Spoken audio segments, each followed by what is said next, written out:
Hello दोस्तों, आप सभी लोगों का इस्तकबाल है हमारे एक और नए व्लॉग में। आज एक और बार मैं अपने कमरे से वीडियो शुरू कर रहा हूँ, ये व्लॉग वीडियो शुरू कर रहा हूँ जिसमें मैं आप सभी लोगों को अपनी किताबें दिखाऊंगा। क्योंकि ये दिल्ली गए थे और इनकी ट्रोलिंग चालू हो गई कि इनके पास 10 लाख रुपए किताबें नहीं होंगी। पूरा किस्सा मैं बताता हूँ आप सभी लोग। दिल्ली में मैं गया, वहाँ पर कई कपड़ों पर आलोचना हुई और मैं तो बताते आया हूँ भाई, एक बार को आप खाना ना खाओ। ये बाबा साहब ने कहा था कि खाना ना खाओ, अच्छे कपड़े ना पहनो, बच्चों को पढ़ा लो। और मेरा कहना है कि एक बार अच्छे कपड़े ना पहनो, किताबें खरीद लो। तो मैंने किताबें खरीदी हैं और वहीं पर मैंने कह दिया 10 लाख की किताबें, और मुझे लगता है कि 10 लाख की किताबें हैं, तभी मैंने कहा था। और उस बात पे छोटे बच्चे ट्रोलिंग कर रहे हैं, वो भी लेबर चौक पे बैठ के उल्टी सीधी स्पेलिंग में। तो मैंने सोचा आज उन अनपढ़ों को थोड़ा सा दिखाई देता हूँ कितनी किताबें हैं। वैसे तो मैं आप सब लोगों को बताते चला आया हूँ कि मेरे पास जो किताबें हैं वो लगभग राइटर्स द्वारा गिफ्ट करी हुई हैं। और मुझे लगता है कि जो धार्मिक किताबें हैं और राइटर्स द्वारा गिफ्ट करी हुई किताबें और जो मैंने अपने हाथों से लिखी हैं, वो किताबें अनमोल हैं, उनका कोई मोल नहीं है। उनको ख़रीदने में घर जाएंगा, क्योंकि जो मेरी किताबें हैं, मेरी इच्छा, मैं चाहे उसका जितना प्राइस रख दूँ, आई डोंट केयर, कोई ख़रीद पाए या ना ख़रीद पाए। और मुझे लग रहा है अगर पहले दिखा देता हूँ, फिर इन सब बातों पर मैं बात करता हूँ। अभी आप सब लोग ये देखो, अभी तो ये केवल इस कमरे की किताबें हैं और पीछे वाला जो मेरा कमरा है वो भी किताबों से भरा हुआ है, मतलब पूरा फुल नहीं है। इतना कह सकता हूँ कि मेरी बहन की किताबें हैं वहाँ पे, मेरी वो बहन मेरे परिवार की, मतलब मेरे दोनों भाइयों की किताबें आगे रहती हैं, क्योंकि हम लोग आउट ऑफ सिलेबस ज़्यादा पढ़ते हैं। तो लोग जब आते हैं उनको ये वाली किताबें दिखती हैं तो अच्छा लगता है। सिलेबस तो हर कोई पढ़ लेता है, इसीलिए ज़्यादातर किताबें सिलेबस वाली पीछे रखी है और आउट ऑफ सिलेबस आगे वाले कमरे में रखता हूँ। और उससे भी ज़्यादा आउट ऑफ सिलेबस जो होता है दादा लोगों के समय का, वो मेरे गांव में है। और कई किताबें गांव के कोठरी में मेरे बाबा की रखी हुई थी। कोठरी गिरने से सारी किताबें तहस नहस हो गई। कौन सी वो थी, नॉवेल थी जो? हाँ, नॉवेल्स, वो लाश खाने वाला जैसी किताबें, मतलब क्या नाम उनका, केशव पंडित वगैरह। केशव पंडित जैसे 90s के समय में बहुत बड़े राइटर हुआ करते थे, जो बहुत मस्त मस्त किताबें रखते थे। उनका ह्यूमर, उनकी स्टोरी, उनका ग्लैमर, सब कुछ बहुत क्रेजी होता था। और वही किताबें मेरे गांव में रखी हुई थी। अब पता नहीं वो बची हैं या नहीं बची हैं, क्योंकि बहुत दिन हो गए गांव गए उस कोठरी में जहाँ पर बहुत सारी मेरे बाबा की किताबें रखी हुई हैं।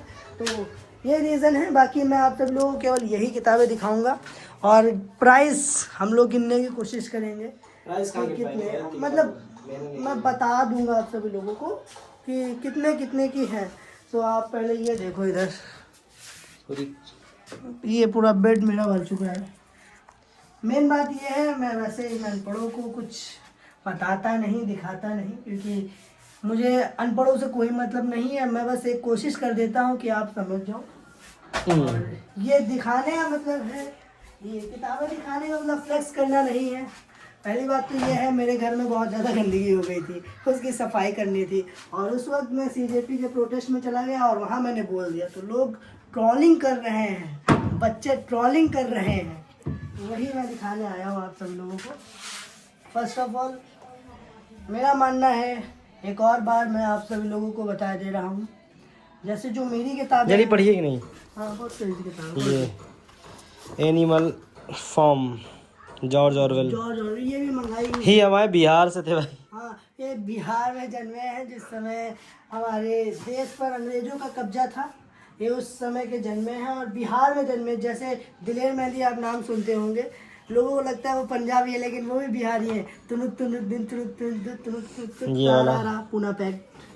और ये भी क्रेजी किताब है। अब मैं आप सब लोग बता देता हूँ प्राइस प्राइस प्राइस प्राइस नहीं बताएंगे हम लोग, सफाई करेंगे भाई, हम लोग सफाई करने के लिए बता देता हूँ मैं। फिर भी जैसे लोगों के दिमाग में आएगा कि अश्वित ने ऐसे ही हवाबाजी में बोल दिया। तो पहली बात तो है, जो मेरे द्वारा लिखी हुई किताबें हैं उनका मैंने प्राइस अभी डिसाइड नहीं किया है।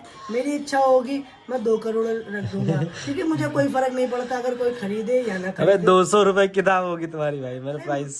वैसे अगर बात करी जाए, केवल एक किताब खा जाएगी, लेकिन फिर भी मैं कोशिश करूंगा कि 300 से नीचे ही रखूं, ताकि हर व्यक्ति वो किताब पढ़ सके और देश की हालत समझ सके।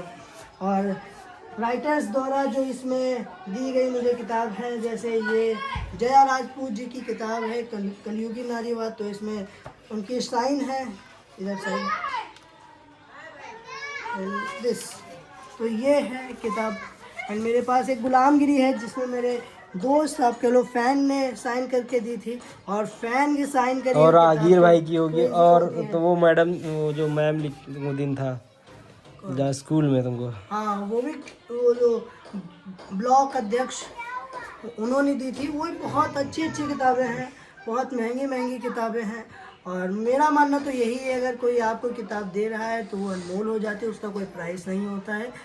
अब आप लेकिन चाहो जितने सही की में ले बताया लो। तो 10 लाख रुपए तो किताबें नहीं होंगी। हाँ 10 लाख तुमने की हवाबाजी में ज्यादा ही बोल दिया। तो प्राइस के हिसाब से देखा जाए तो 10 लाख की नहीं होंगी। लेकिन अगर टोटल मिलाई जाए टोटल यहाँ से गांव तक की, तो 10 लाख की किताबें मेरे पास हैं। लेकिन मेरा एक ही उसूल चला आया है कि धार्मिक किताबें अनमोल होती हैं, राइटर्स द्वारा गिफ्ट करी हुई किताबें अनमोल होती हैं, खुद के द्वारा लिखी हुई किताबें अनमोल होती हैं। और अगर कोई आपको किताब दे रहा है तो वो किताब अनमोल है, उसका कोई प्राइस नहीं होता, आपकी इच्छा है चाहे तो जितना उसका प्राइस नहीं जोड़ो, उसको छोड़ के कि ये बताओ 10 लाख रुपए होंगी। ये नहीं होंगी। गाँव की मिला के बताओ तो वो आराम से होंगी। जैसे आपके पास अगर बाबा साहब की साइन करी हुई किताब है तो आराम से कोई भी वो 1 करोड़ की किताब खरीद लेगा बिना कुछ सोचे समझे। अगर किसी के पास गुप्त काल या फिर मौर्य काल की कोई किताब मिल जाए तो वो बिक जाएगी आराम से करोड़ों में। ये लोगों को पता ही नहीं है। बाकी हम लोग घर की सफाई करने जा रहे हैं। If you like to watch so continue, आप ये ब्लॉग देखते रहो, मज़ा आएगा आप सभी लोगों को। मित्रों अभी हम लोग ये जो किताबें हैं ये इधर रख रहे हैं, और मेन कारण यही था, वैसे मैं रिप्लाई नहीं करता हूँ बिकॉज मैंने सोचा कि अगर मुझे लॉन्ग वीडियो बनानी है तो अच्छा सेटअप चाहिए होगा। हाँ ये काफ़ी हद तक अच्छा है, बहुत प्यारा है, बहुत मेहनत लगी है बनाने में, लेकिन लॉन्ग वीडियो में लोगों को ये अच्छा नहीं लगेगा क्योंकि पीछे का भी चाहिए होता है। और ये क्या शॉर्ट वीडियो में इतना आता है ना, हाँ वही तो बता रहे तो हैं। काम चल जाता है, वो पर्दा वर्दा आ जाएगा खराब, उसको बाद में बनाएंगे बढ़िया से। हाँ यहाँ बुक सेल्फ लगाएंगे एक बड़ा सा। बहुत लेकिन अभी जो है काम चलाने के लिए, अभी हम लोग काम चलाने के लिए ये वाला बहुत setup प्यारा सेटअप बना रहे हैं। ये वाला जो आप स्टैंड देख रहे हैं ये यहाँ पर लगेगा, एंड ये सामने मैं बैठूंगा, कुर्सी टर्न कर लूँगा और बे क्या क्रेजी है, ऐसी वीडियो बनेगी बहुत प्यारी सी, मज़ा आ जाएगा भाई। पकड़ो हम बताए, लोग पकड़ो हम बताए।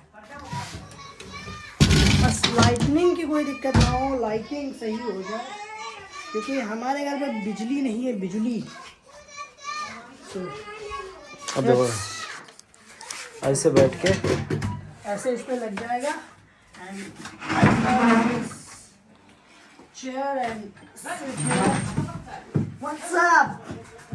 व्हाट्सएप नहीं, यहाँ फेसबुक। बैठ के ऐसे बैठ के मैं प्रॉपर वीडियो शूट करूँगा। अरे भाई गिर रही बहुत किताबें। यहाँ बैठ के मैं प्रॉपर वीडियो शूट करूँगा जो आप सभी लोगों को मेरे YouTube चैनल पर देखने को मिलेगी। भी डिसाइड नहीं कर पाया ये फ्रेम रहेगा, ये फ्रेम रेट रहेगा, मतलब हाँ ये किताबें दिखेंगी मेरी, और बाबा साहब, बुद्ध, और भी जो मेरे पास मूर्तियाँ हैं वो मैं रख दूंगा, और कुछ मेरे जो पुरस्कार हैं वो रख दूंगा, और ज़्यादा कहो तो सारी चीज़ें मैं यहीं रख दूँ क्योंकि बहुत प्यारी प्यारी चीज़ें मेरे पास हैं। मेरे पास तो वो भी है किताबें लटकाने वाला, आप समझते हो तो ना? ये सेट रहेगा लॉन्ग वीडियो के लिए, जो अभी लॉन्ग वीडियो बनने वाली है। ये आप अगर मेरे वीडियोस देखेंगे तो कुछ ऐसा होगा क्योंकि मैं शूट करूँगा सिनेमैटिक में, और सिनेमैटिक में पीछे का जो बैकग्राउंड होता है ब्लर हो जाता है तो बहुत मस्त लगता है।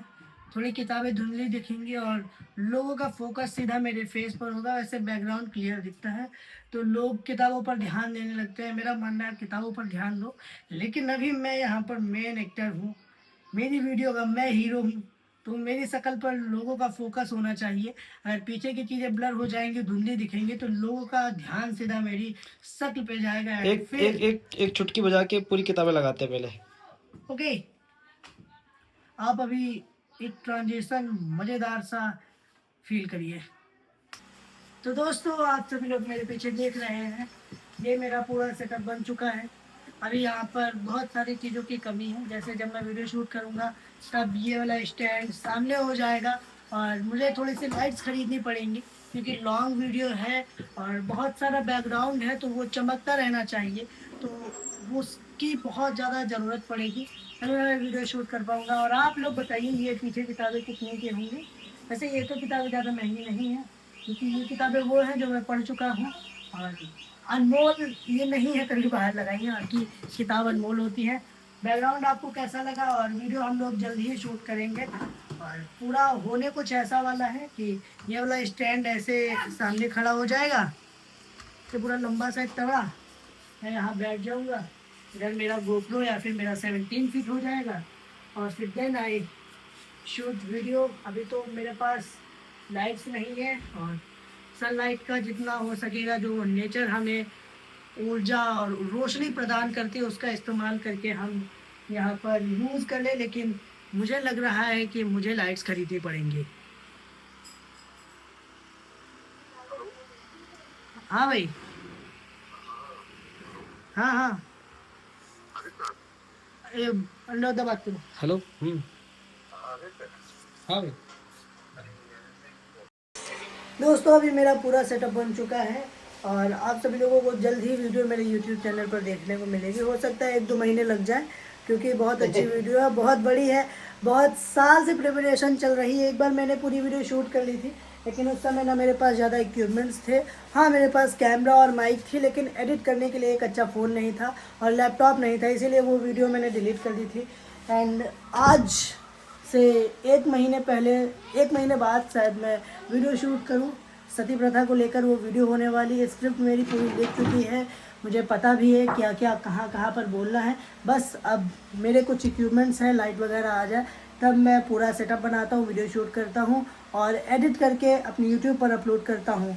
इससे पहले मैंने 2 वीडियोज़ बना रखी हैं, लॉन्ग वीडियो, एक संत शिरोमणि रविदास जी के बारे में और एक उन अंधभक्तों के बारे में जो कि बाबा साहब के अंधभक्त बन चुके हैं। तो उनके ऊपर मैंने वीडियो बनाई थी, काफ़ी अच्छा रिस्पांस मिला उन पर। तो मैंने सोचा कि लॉन्ग वीडियो मैं अब बनाना शुरू कर दूं, क्योंकि 3 साल के आसपास मुझे अब वीडियोस बनाते बनाते हो चुका है। और प्रॉपर तो ऐसे 2 साल हुए हैं, लेकिन 3 साल आप मान लो, क्योंकि बहुत सारे मैंने प्रोफेशन चेंज करे हैं, तो वो हो गया है। बट अब मेरा पूरा क्लियर हो चुका है। पॉलिटिकल कंटेंट में आना है, इतिहास को लेकर बात करना है, कुप्रथाएं, उन पर थोड़ा सा हमें प्रकाश डालना है, और अपने यूपी में जितनी भी चीज़ें होती हैं उनको लेकर बात करना है। That's all. बाकी दोस्तों ये व्लॉग मैं यहीं पर ख़त्म करना चाहता हूँ। मेरे इस व्लॉग को देखने के लिए धन्यवाद। Thanks for watching. Bye bye, सबक है।